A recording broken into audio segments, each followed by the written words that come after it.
अच्छा लग रहा है कि सदन में आवाज़ उठने के बाद उस पर कार्रवाई हुई और हमारे जो मजदूर प्रवासी मजदूर भाई लोग थे जो कैमरून साउथ अफ्रीका का पड़ोसी देश है और अफ्रीका महादेश का ही एक पार्ट है, वहाँ फंसे हुए थे। आज वो सकुशल, इन्हें देखकर बहुत खुशी मिल रही है, इनके चेहरे पे मुस्कान और खासकर इनका गांव में आकर जो वतन इनकी वापसी हुई है उसी से का अलग खुशी मिल रही है। क्योंकि अपना लोग यहाँ बहुत तकलीफ होता है, हम लोग यहाँ घर है सर, अगर घर में 2 लात मार के भगा भी दे तो जाके पड़ोसी के घर में खाना खा लेंगे, लेकिन आपके साथ वहाँ क्या हाल होता है वो हम लोग को भी मालूम है।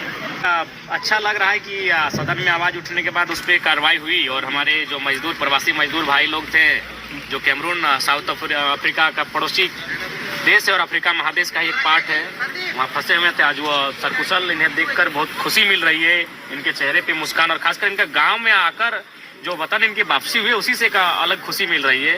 क्योंकि अपना देश होता है, भूखे रह लेंगे, खुले आसमान के नीचे रह लेंगे, लेकिन अपनी मिट्टी की खुशबू एक अलग होती है। विदेश में बहुत तकलीफ के साथ पानी ना मिलना, खाना ना मिलना, तो इन सारी घटनाएं घट रही थी।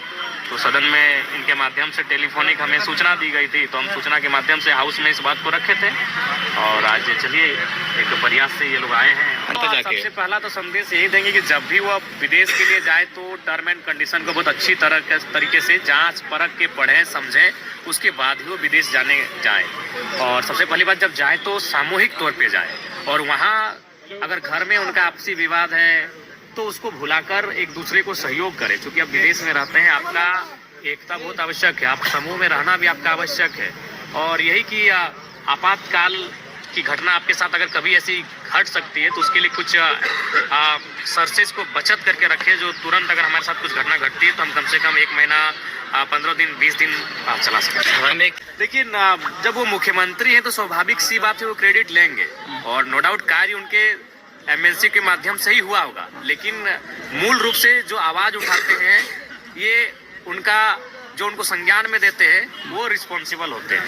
क्योंकि आप तो मुख्यमंत्री हैं लेकिन उसके बाद आप लोग सत्ता में हैं लेकिन सोए हुए हैं, तो कोई जो आपको जगा रहा है वो जगाने वाला मैटर करता है, वो जगाने वाला इम्पोर्टेंट होता है। तो जो सदन में बात को रखा गया या फिर चाहे कोई विधायक अपने चिट्ठी के माध्यम से, चाहे कोई डीसी के माध्यम से कि संज्ञान जाके दिए, तो वो जगाने वाले लोग मैटर करते हैं। आप विधायक डुमरी का आपका प्रभाव पूरा एकासी विधानसभा में पता चल रहा है, तो कैसा लग रहा है? अगर कुछ और सीटें बढ़ती तो काम करने में आसानी होती है। सीटें बढ़ती तो काम करने में सुविधा होती। जैसे अभी मान के चलिए पलामू से थे, गढ़वा से थे, आपका जामताड़ा से आए हुए हैं और मैंने विधानसभा छोड़िए जिला अन्य जिलों से भी लोग आए हुए हैं। तो हमें लगता है आज अभी इसी जनता दरबार में हमें लगता है कम से कम 17-18 विधानसभा के लोग आए हैं और उनका काम मैंने संतोषजनक रहा। जो भी काम वो लेकर आए थे संतोषजनक उस कार्य को हमने करने का काम किया। तो आपका कार्यशैली को देख के जनता को कहीं ना कहीं इस बार तो कहीं ना कहीं पछतावा महसूस हो रही है, कहीं आगे बढ़ के और ज्यादा आपका मदद करते हैं? उसका का सवाल नहीं है। चुनाव चूंकि यहाँ मुद्दों से लड़ा ही नहीं जाता है, चुनाव यहाँ समीकरण से लड़ा जाता है। उस समीकरण में महागठबंधन अभी फिट थी, वो जीत गई और 29 में भी जो चुनाव होगा वो मुद्दों से नहीं होगा। आज आपको क्लियर कहेंगे वो चुनाव फिर समीकरण से होगा। अगर हमारे पार्टी के पास वो समीकरण आएगा तो ही हम जीतेंगे। अब वो जनता तय करेगी, उस समीकरण को तोड़ती है और नए समीकरण के साथ आ पाती है कि नहीं, वो जनता तय करेगी। बाकी चुनाव अब मुद्दों के साथ नहीं होता है। वही हर किसी को, जो नई पॉलिटिकल पार्टियां होती है ना, उनको इसी बात का दर्द होता है कि चुनाव मुद्दों के साथ नहीं होता है, चुनाव ऑनेस्टी के साथ नहीं होता है। अब चुनाव केवल समीकरण से होता है कि हाँ ये एक बहुत बड़ा वर्ग है जो आपका वोट बैंक है, ये एक बहुत बड़ा वोट बैंक है जो इस खेमे को वोट नहीं देता है। इस टाइप से कुछ समीकरण से चुनाव होता है जो कि दुर्भाग्यपूर्ण है। गोमिया विधानसभा,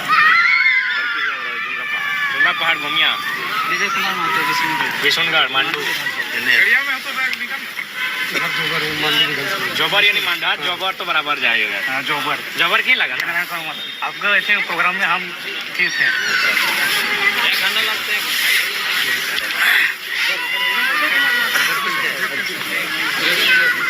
बाहर से जो है वो लोग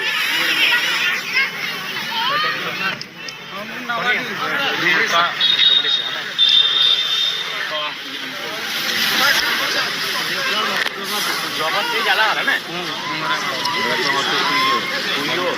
तो ऐसे पियो गोमिया पियो ना। यहाँ तो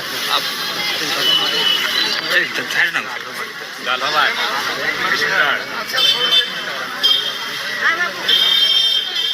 हाँ अभी अपनी कौन तो उमेश बात डायरेक्ट विदेश जी में तो कम से कम थोड़ा सा गाइडलाइन भाई जी थोड़ा सा प्रशिक्षण दीजिए सर। आप लोग भी थोड़ा बताइए जो विदेश जाएंगे गाइडलाइन कैसे हैंडल करेंगे।